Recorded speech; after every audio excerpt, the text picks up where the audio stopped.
Trevor Lock, Trevor Lock had written a play called There's Something You Should Know that was on in the Edinburgh Festival. I went to audition for Trevor Lock's play up in the Edinburgh Festival. So Trevor was sat there like Simon Cowell? Exactly. And I had to go in there, me, a man with my gifts, and sit before that absolute lunatic and be judged by him. No, he wasn't. He gave me the part of his best friend in this play. And what Trevor was like then, it was before I knew Trev properly, he was like very mysterious, like just sort of like, he was this person who never knew anything about him, who never knew quite what was going on with Trevor Lock. He never really tell you anything, always into mysticism and stuff like that.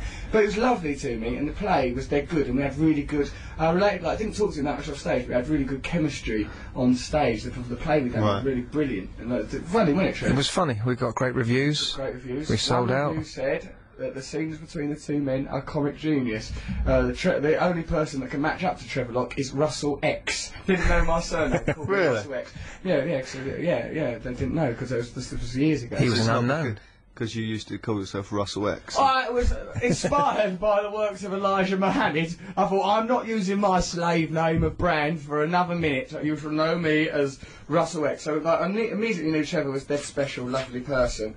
But in them days, the relationship only existed on stage, not like nowadays, when I have to put up with him for real. Now, Trevor, what was this thing you told us the other day while we were still up at the Edinburgh Festival, before this pre-recorded radio show that we're doing now?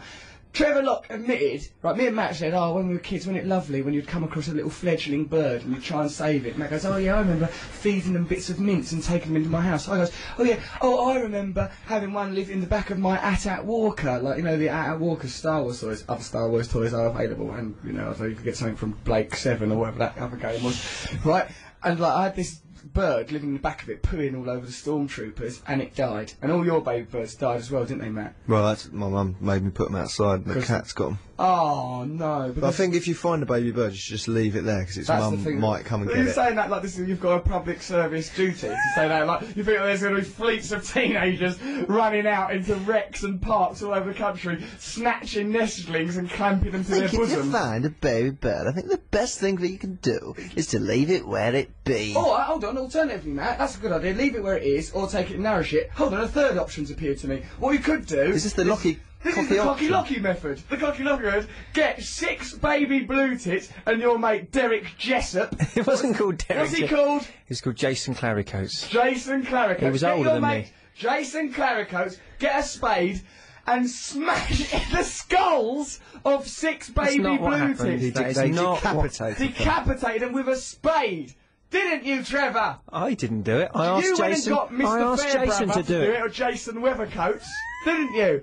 You would have got Dusty Coats. It was the kindest thing to do. There were 6 baby little blue tits. They were dying in the hot sun. Nothing was going to save them. I could let them die in agony, or I could go over the road and ask Jerry. Put them in the shade, Trev! Oh, and die slowly and coolly. No. Their mum would have come back to them, Nature has not evolved spades from the sky, has it? Yeah, Trevor, no, like a boot through a ceiling. Nature is cruel. Nature is cruel. Not cruel, Trevor. It's indifferent. It's absolutely indifferent to the fate of those little baby blue tits. Oh yeah, thank God you stepped in. You wonderful humanitarian, and shot their heads off with a shovel. Well, the most disturbing thing is he didn't do it himself. He hired a thug. He got himself a goon. He got himself a heavy to chop off baby birds' heads. Him and Jason Weathercoats, lopping off baby birds' heads. It's just unimaginable. Claricoats is going, hey boss, is this what I do, boss? And then Trevor's at the back going, yes, Jason, move forward. That's it. Lift up the spade. Hey boss, that ain't so good, boss. I stuffed their heads a real good, boy. Yeah, that's it, Knuckles. Wipe out those little joints. They think they're better than us, these little blue tits. Well, I'm gonna show those guys good. Take that from a shovel. Hi-ya! Hey, you're better than me now, you wise guys. Now, Jason, to the old people's home. Okay, boss. Okay. Right, these old people. Nature's not looking after them. We gotta do it. Jason, hold them down. Yeah, and then, hey, boss, it's the cops. Boss, where'd you go? Jason, you wait there. You talk to the cops. You done a real bad thing there, Jason.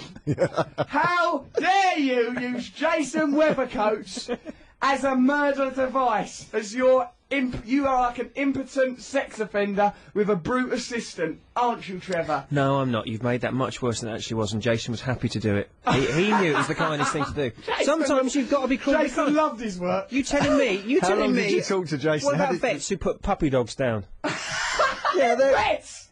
Trevor, they're vets. They don't get Jason Weathercoats to come in and kick puppies to death with an off-now boot. They don't say, Jason, go and get some garden shears and cut this hamster in half. They don't do it for sexual pleasure, being another one of the integral differences between vets and you and Jason Weathercoats. I like animals. What did you do with the bits afterwards? Where did the bits go, Trevor?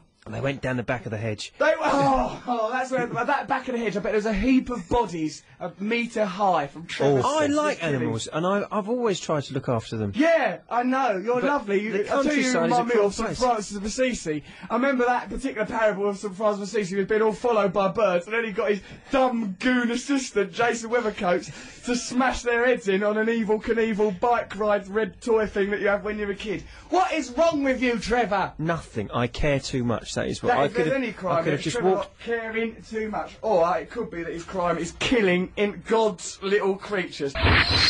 We're answering your questions about stuff. Trevor, have you got a question, or do you want to do one, Matthew? I've got one. Go on then, mate. Who's it Which this question is from Dave Hendrick in Dublin, and I sound like I'm going live. This question's from Dave Hendrick. He says, which parent has influenced your personalities more? What do you mean? Which parent? Which one of your parents? Father Christmas. Who introduced your personality, Trev?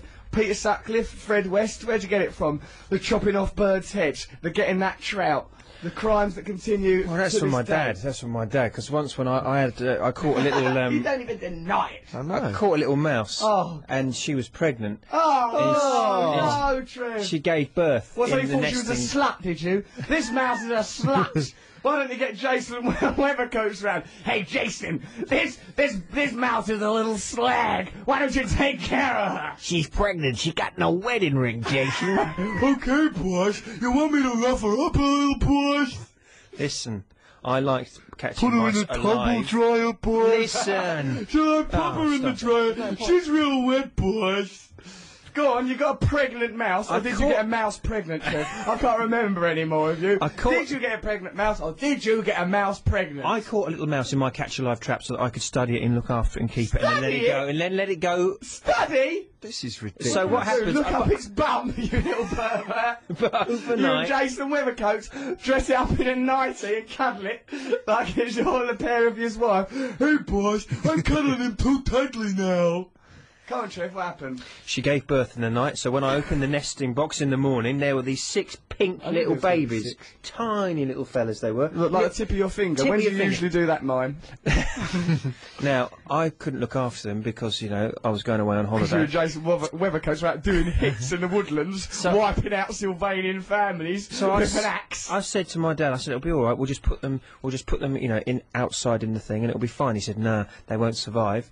So he put them in a bucket and drowned them. Oh my God! It's endless. Do you remember we thought, oh, let's stop going on about Trevor killing animals because it's one of the early themes of our radio That show. shocked me, though. We found that shocked you. Soon adapted, didn't you, mate? It shocked you for about 5 minutes. Then you and old Weathercoats went down to the RSPCA shelter and burned it down. You're like Huntington Life Trevor. Sciences protesters in reverse. You're not being cruel enough to these animals, Trevor Lockfix. When you see those Huntington Life Sciences people, do you go over to them? You know those people in shopping centres? Showing those posters. Of Do you go and foxes go, being how much for the posters? They're brill! Those posters are great. Do you think those people? I love the monkey with a metal hat on. What a lovely. Where would one get such a metal hat for a monkey? I've got a monkey at home. I've just got a sailor's hat on him. He's making a laughing stock of me. One of these spiky hats would do for the very job. So your dad drowned mice in a bucket, and that's when you got turned onto the idea. I get of turned killing onto animals. it. I was really upset by it. But hang on, well, I'm not sticking up for it, but a drama, there's what a are you gonna country code. Yeah, people from the country are horrible to animals. No, they're He's not got not. a farm. He's not like a farmer getting rid of Well, some my starlings dad or was- erecting a scarecrow. Him and Jason Weathercoats are smashing things skulls in. Okay, for so sexual we're pleasure. Not It sounds like smashing the- anyone's skulls in. We're For cutting their heads sexual- off cleanly. Cutting off clean now with one because it's with well-practiced ease. Weathercoats lops off the heads of baby blue tits. He couldn't even look when he was doing it. He had to look away. Oh, Well, this is poor all- Weathercoats! Weathercoats didn't want to do it. Well- He just wanted your love. He just wanted your love, Trev. this for you, Trev. Can I get a cuddle, boys? No, you can't, Weathercoats. Not till you whacked another couple of bunnies. Don't look at me, Weathercoats. Don't look at me. Weathercoats, when I got my trousers and pants down, I don't want you looking up. Don't look at me while I'm whacking off over these moiders. Okay, let's move on. Let's move on. Trevor's most like his father. Trevor's like his dad in that they both get sexual pleasure from killing God's creatures. How about you, Russ? Well, my mum's given me a sort of sensitivity and a cariness for other people, and my dad's given me a raging egotism and a mad drive to succeed at all costs. So I'm sort of a mix of the two of them, which is why I think it's difficult to be me, because I sort of think, right, come on, we've got to work hard, come on, we've got to get things done. Russell, for God's sake, what are you doing, Russell? Get that done, for Christ's sake, what's wrong with you? I've got that, and I've also gone, you're right, darling, okay, love, come on in, give us a cuddle. Like that, I'm trying to fashion a personality from these two ridiculously opposing forces. What about you, Matty Morgan? I'm just like my mum. Oh, yeah. Yeah. Well, Really, like, too similar. Well, because what's your mum like? Your mum, yeah, but when you ever tell me stories about your mum, she's always saying things like, Matt, you little dickhead! Like, telling you, like, being, like, ripping you off and that. No, she's not. No. I know she loves you, of course she does, she's a lovely woman, Sue Morgan, I've got nothing but respect for her. But, like, what is your mum like then? Some sort of yob? No. I can't explain it, but my personality is similar to hers. So when I was a teenager, we wound each other up. It was a clash. Yeah, okay, so you're a lot like your mum. I am just my mum. Very similar petticoats to her. Well, we share. Should we listen to Iron Maiden now? Yes, let's listen to the reincarnation of Benjamin Brigg. Let's listen to that, and guess what's interesting about it is because this is a pre-record, we can see Bruce Dickinson in the next studio. I like Iron Maiden, and I want to talk to him. There is Bruce Dickinson. I wonder if we can get his attention now. What would we do? He won't know what we're doing, will he? He'll think we're taking a piss. He'll think we're taking a wee. Can we say that? No, apologies for the language. We're looking at Bruce Dickinson barking orders at his producer in the neighbouring studio. He looks really lovely. You're right, Matt, he's a hero, yours, isn't he? Yeah. Good. Trevor Lockie kills animals for fun. No, So I on don't. this show we have learned that Trevor Locke's dad drowns baby mice and their mothers. Did it we once. have learned Actually, that I just Trevor remembered Locke something. chops off birds' heads. My Yes. dad, who's the most gentle soul in the universe, apart from Jesus, Buddha. those people, Yeah. right, once, a mouse was running around in our kitchen and the dishwasher was open and it jumped into the dishwasher and he phoned my mum and said, what should I do? There's a mouse, it's gone in the dishwasher. And then my mum was thinking about what to do. In the meantime, he thought, oh, stuff it. Slam the door and turn the dishwasher on it. Dishwashed it to death. Dishwashed the mouse to death. Yeah, Like it. And And yet so- you've not and- grown up to be an animal killer. I haven't. So But then my there you father go. hasn't. It's no excuse. I bet you've Trevor. killed a mouse in your time. I bet you I have killed a actually. I mouse have in killed a your mouse time. with a badminton racket in the garage. There you are, you see. Why'd I've you never do done it, that. Matt? Because it was running round and round in circles because it had been Badminton. poisoned. It was running Right. around in circles. That don't mean it wants a game of badminton. That is how mice communicate a love of badminton. No, the badminton racket was just the only thing I could grab. What happened was, there was a mouse running around in circles and it was quite scary. Why'd you do it, Matt? And then it ran under a football boot and I hit it with a badminton racket and it died. Sounds like a murder in a leisure centre. It's like Cluedo, but in a leisure centre. Matt Morgan in the garage with a badminton racket by the football boot. Well, yeah, I bet you've killed animals. I ain't ever. Yes, Never you hum have. off it. Yes, you have. Never. I did once have a couple of mice in the bag and I threw it up in the air quite a lot of times. There you are, you see. I've But never had hold anything on. like this. Hold on! Those mice survived that, and I had another mouse living in my hair. And also, I did used to spray my cat with water and a hairdryer when I was young. What about... Oh, no, I can't say Not Morrissey, what? Go on. that.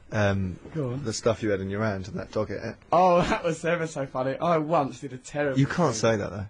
Well, I once was with a girlfriend in my nan's house in Dagenham, and I was living there for a bit, and I loved my nan. We God shouldn't bless say that this. woman. And my dad was living there again with one of his birds, and she had this lapdog. I didn't like it, and I once, after an act with a girl, had sank in the palm of my hand. That dog came in, it was always snuffling around. It snuffled up to me. I goes, here, you see this stuff I got in the palm of my hand? I wonder if that dog would like it. That dog snuffled it right up. It snaffled it right up. I was only 17, I was on drugs. You should never do that, in case you're thinking about doing things like that. Anyway, you What only happens know if the dog got a taste for it? It could never be sated. unsatiable dog, and it really would be a lap dog, wouldn't it, Matt? Hey, it'd be all over you, that.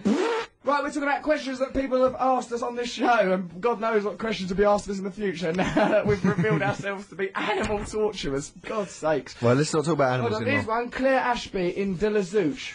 Where's de la Zouch? No, she's Claire and she's in Ashby de la Zouch in Leicestershire. Sounds lovely. It's Bella not. Zouche, I'd love to go there. It's not. It's not. It's not lovely. Sounds like a Martian sort of town. How do you know, Come to Trev? Della I've driven Zouche. through it, haven't I? Oh, that, and you're basing it on that? You're basing it on that. Basing it on the fact that I've been there. I know it's not very nice. Through somewhere, Trevor. Yeah, I've driven you through. You drove through it probably with pigeon feathers and pigeon blood all over your eyelids, dirty devil.